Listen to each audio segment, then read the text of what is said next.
Cette cérémonie marque le lancement officiel de la campagne de communication sur l'économie d'énergie. Il s'agit de créer une nouvelle dynamique au niveau des populations et des administrations pour un engagement réel et durable dans l'économie d'énergie, pour une bonne mobilisation de gains énergétiques et financiers. Qui parle de ressources nationales parle également de ressources qu'il faut préserver, parce que ces ressources aussi ne sont pas infinies et ces ressources aussi, pour leur exploitation, nécessitent des investissements, nécessitent des emprises foncières et nécessitent beaucoup d'autres dispositions. Alors qu'aujourd'hui, en intégrant l'économie d'énergie de bout en bout dans le système énergétique national, on arrivera à optimiser tous les investissements qui devront être consentis au secteur, tous les investissements qui devront être mobilisés pour la production d'énergie et tous les investissements également qu'il faudra mettre en place pour l'accès universel à l'électricité. Et c'est tout un programme qui a été ficelé pour cette campagne. Les principales interventions à cet effet portent sur le déploiement de solutions d'efficacité, à savoir la sensibilisation sur les bonnes pratiques énergétiques dans le bâtiment, de technologies et d'équipements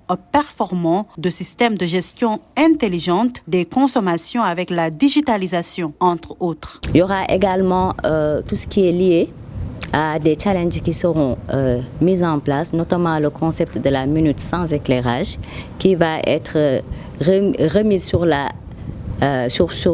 au niveau national à travers un agenda bien donné et à des dates bien définies pour que l'ensemble des populations adhèrent et puissent voir un peu l'impact que ça aura au niveau national.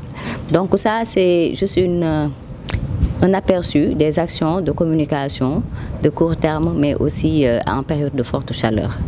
Évidemment, il y a un volet très important qui est intégré, c'est la campagne aussi média.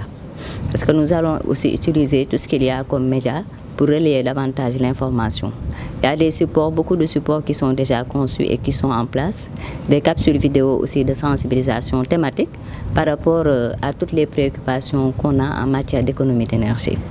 Donc, ce qu'il faut retenir pour le moyen long terme, c'est qu'il y aura l'AEM qui va être présente dans toutes les régions du Sénégal. Actuellement, nous sommes dans 5 régions.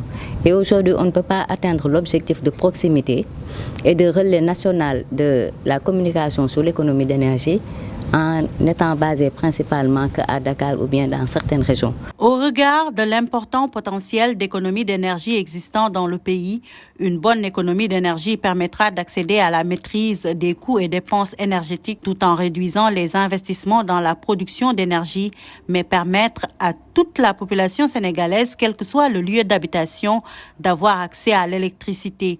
Tout le souhait des nouvelles autorités rappelées ici par le ministre de l'Énergie, des Mines et du Pétrole, représentant le Premier ministre, ambassadeur de cette campagne. Avec la vision 2050, nous travaillons à avoir un Sénégal souverain, juste et prospère.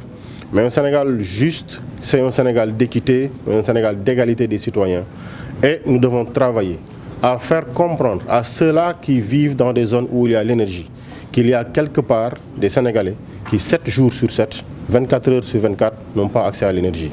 C'est un bien qui irrigue notre vie, qui produit des effets sur l'économie, qui permet de travailler jusqu'à des heures tardives, qui permet d'avoir des économies d'échelle. Mais il y a des populations qui en sont privées, qui aujourd'hui n'y ont pas accès. Maintenant, faire comprendre à tout le monde que même si on en dispose, il nous faudrait peut-être nous mettre dans les conditions pour comprendre l'utilité qu'il y a à économiser. Cela nous pousse à promouvoir cette activité-là, qu'il faudra que nous tous nous mettions à essayer les gestes d'économie. Poser la main sur le contacteur, enlever une prise, éteindre une clim, mais des gestes extrêmement faciles, parfois lourds à produire. Mais on a vu les conséquences qu'il y a à le faire et Monsieur le Premier ministre nous engage avec l'AEM, avec tous les partenaires, à travailler dans ce sens-là. À travers cette cérémonie, le gouvernement invite donc les ménages et les administrations d'appliquer les bonnes pratiques d'économie d'énergie pour des gains énergétiques et financiers. L'AEM s'engage ainsi à impulser cette nouvelle dynamique à travers cette campagne.